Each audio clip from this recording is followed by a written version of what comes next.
O Corinthians, com os desfalques e com o treinador poupando ainda alguns jogadores, não foi só defensivo, não. O Corinthians, né, teria desculpa para falar, ó, ficou lá atrás, pô, segurou, sofreu. Soube sofrer, né, presidente? Isso. Soube sofrer. Teve emoção, foi lá no finalzinho, quando começou a disputa de pênaltis, porque o jogo mesmo, olha, eu vou falar um negócio pra você. Acho que nem torcedores de Grêmio, nem torcedores de Corinthians, Mauro, ficaram muito satisfeitos com os 90 minutos, não. Talvez o do Corinthians até tenha ficado mais, né? Bem mais, porque enquanto o jogo ia sendo cozinhado, a expectativa do corintiano é, vamos pros pênaltis que tudo bem. 3 vezes que o Grêmio, foi o terceiro jogo recente, né? Grêmio e Corinthians. Os outros 2 foram na arena do Corinthians. Então ontem era o cenário perfeito para dar Grêmio, né? Empatou 2 jogos aqui, mas agora não. Agora vai receber, vai colocar o que tem de melhor, torcida a favor, jogo decisivo. Então a expectativa do gremista era muito grande para essa classificação. Ainda teve o Diego no segundo tempo e tal, parecia que a coisa ia funcionar. Para o corintiano, olha, eu vou te falar, teve uma chance ou outra ali no final. O Kaká, olha lá, veio o Romero, que, entendeu? Quase que ainda leva para 1-0 antes dos pênaltis, o que não se esperava. O Corinthians ainda está todo cheio de desfalques, a gente falou ontem aqui, né? Principalmente ali no meio-campo, sem Alex Santana, sem o Raniel, enfim.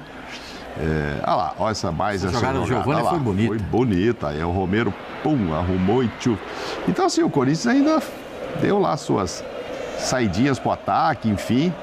Mas essa aí, talvez, se fosse um jogador mais experiente ali, poderia ter definido o jogo. Mas, enfim, era pro jogo, pro Grêmio ganhar. Torcedor do Grêmio, não tenha dúvida.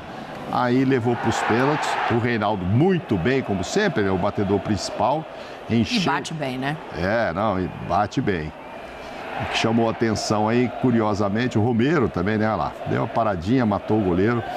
Agora, o Edenilson... Aí para frente, hein? Curiosamente, vocês todos vão se lembrar daquele Corinthians e Grêmio lá no Sul, que o Alexandre Pato quis dar uma cavadinha. Eu sei das histórias posteriores à cavadinha. O jogo esse eu não me lembro, não. O Edenilson perdeu o pênalti pelo Corinthians naquele jogo, olha que coisa. Olha só. E ele foi batedor oficial no Inter e tal, naquele jogo ele perdeu pelo Corinthians. Hoje, foi um pênalti muito absurdo dele, o Corinthians muito tranquilo, bateu todos. E até fiquei esperando, hoje eu vi uma foto, não sei se é verdade, que o Garro fica de costas, assim, não gosta de assistir os pênaltis e tal, né? Tem sim, eu vi a imagem ontem e me chamou a atenção. Eu acho que ele seria o último, né? Porque a gente acabou não sabendo. Não bateu, né? Não deu tempo, ele entrou tarde no jogo também, né? Mas eu acho que ele entrou para bater pênalti. Foi. E ele entrou e ainda fez uma bela jogada, bola dribla. Uma jogada bonita, né? Quase saiu o gol, mas acabou não dando. Então, assim, não se esperava. O corintiano ficou eufórico, evidentemente, mas sabia que a vantagem era maior do Grêmio. E você acertou, né? Você falou empate e o Corinthians passando, né? Eu dei 1-0 pro Grêmio, mas só completei assim. Se for pros pênaltis, vai dar Corinthians. Aí, Zinho! Se for pros pênaltis, dá Corinthians. Deu 1-0 pro Grêmio, mas se fosse pro pênalti, daria Corinthians. Aí o Grêmio deixou ir pros pênaltis e eu não tenho culpa. Cada uma, hein, Tetra? Vou te falar um negócio. Tetra, quero tua análise do jogo, das cobranças alternadas, né? E eu acho que o Hugo, né? O Hugo Souza merece ali um destaque. Ele dá uma entrevista depois do jogo que me chama muita atenção, falando sobre a dificuldade, né? Ele sabe o tamanho do Cássio, ele sabe onde ele está chegando, ele sabe quem comandou esse espaço durante muito tempo, mas ele disposto e empenhado a fazer um bom papel em prol do Corinthians. Muito legal. Também vi isso aí. Parabéns. Defendeu um pênalti. Muito mal batido pelo Cristaldo, mas ele tá ali para isso mesmo. O cara bateu mal, o goleiro pega. Nessa hora, pênalti é muito difícil para o goleiro, né? A probabilidade maior é do atacante, é de quem vai bater. Mas ele foi bem, escolheu o canto certo e o Cristaldo bateu bem onde o goleiro gosta. Meia altura, né? Raio de ação do goleiro, e ele, com a envergadura que tem, foi muito bem. Agora eu tô com o que o presidente falou, com o Mauro Naves. Decepção foi o Grêmio. O Grêmio jogando em casa, com a volta de alguns jogadores, com a atmosfera melhor, um momento melhor. O Corinthians cheio de desfalques, cheio de problema. não esperava um Grêmio abaixo como foi. Criou algumas chances, poucas, acho que as melhores chances para mim foi do Corinthians. O Corinthians me surpreendeu. Olha que o Ramon ainda deixou Garro no banco, né? O Gamalho também no banco, o zagueirão entrou para bater pênalti também e bateu bem. Então o Corinthians que me surpreendeu. O Corinthians, com os desfalques e com o treinador poupando ainda alguns jogadores, não foi só defensivo, não. O Corinthians, né, teria desculpa para falar, ó, ficou lá atrás, pô, segurou, sofreu. Soube sofrer, né, presidente? Isso. Soube sofrer. Não, eu acho que o Corinthians teve chance. Sim. O Corinthians teve chance e obrigou o Marquezinho a fazer ótimas defesas. Cara, aquela cabeçada que o Pedro Henrique, que ele erra, né? Joga pra fora, sozinho, dentro da área. Eu acho que foi a grande chance. Porque se vai no gol, pela força ali do cruzamento, difícil pro Marquezinho. Então o Corinthians, com todos os seus problemas, criou chance, teve oportunidade e teve mais personalidade, ou não sei se preparou melhor, ou se os jogadores estavam mais confiantes. Agora, as batidas de pênalti do Corinthians são ótimas, maravilhosas. Não é porque fez só não, é porque realmente deslocou o goleiro, olhou para o goleiro, esperou o momento certo. O do Grêmio, pelo amor de Deus. Vou falar um negócio pra você. Primeira vez que o Renato cai nessa fase, hein? De umas 5, 6 vezes ele já teve na Copa do Brasil. Daqui a pouco a gente vai já ouvir, teve na Renato. Copa do Brasil com o Grêmio, Pascoal, e é a primeira vez que ele cai antes. E essa vez não era para cair, ele era favorito para passar. Né? Eu acho que o Grêmio era favorito. Eu falei que o Grêmio ia ganhar o jogo. O favorito para mim. As melhores oportunidades foram do Corinthians. O Romero perdeu 3 possibilidades claríssimas, né? Desperdiçou o Romero jogando como centroavante, né?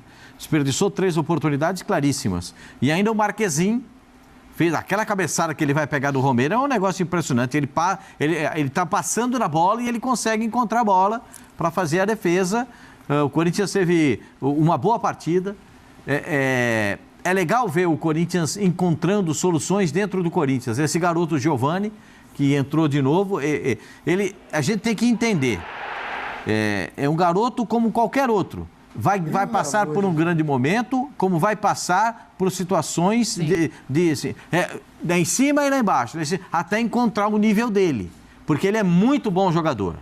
Muito bom jogador. Canhoto, muito bom jogador. Mas ele vai encontrar o patamar dele no time do Corinthians, onde é que ele vai se enquadrar. E isso leva um certo tempo. Então as pessoas têm que ter um pouquinho de paciência com ele. Sim. E eu acho que o Corinthians fez uma partida suficientemente capaz, dentro do que o Corinthians poderia jogar, num esquema que o Corinthians já tinha empregado em algumas outras oportunidades, voltou a empregar nesse jogo para garantir a classificação.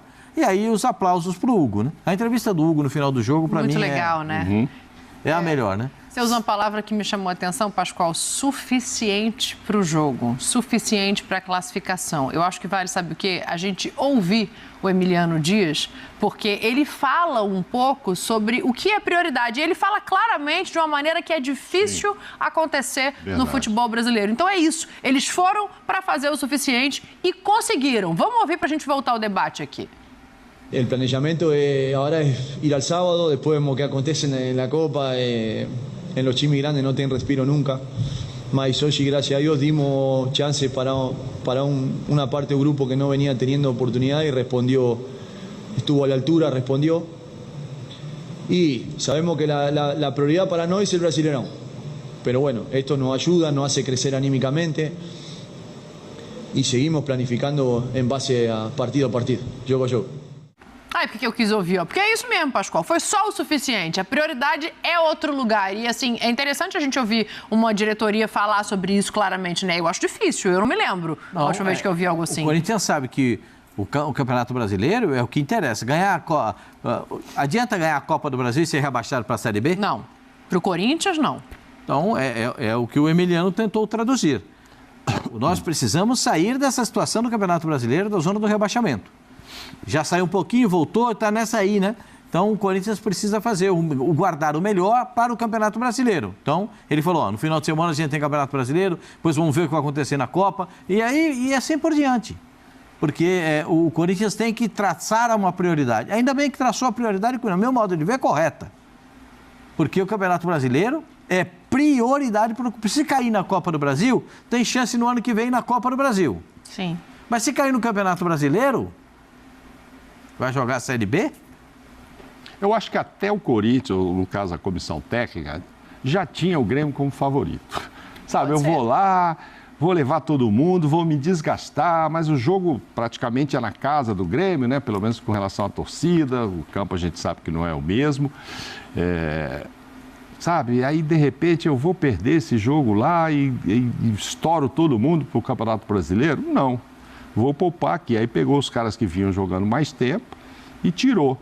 Mas deu certo, funcionou. Por quê? Porque o Grêmio também não jogou nada, né? O Grêmio deixou isso acontecer, diga-se de passagem. Eu acho que tem muito do outro lado. E aí, quando deixou, é aquela história que o comentarista gosta de dizer, o adversário foi gostando do jogo. Sim. O Corinthians foi gostando do jogo e criando chances.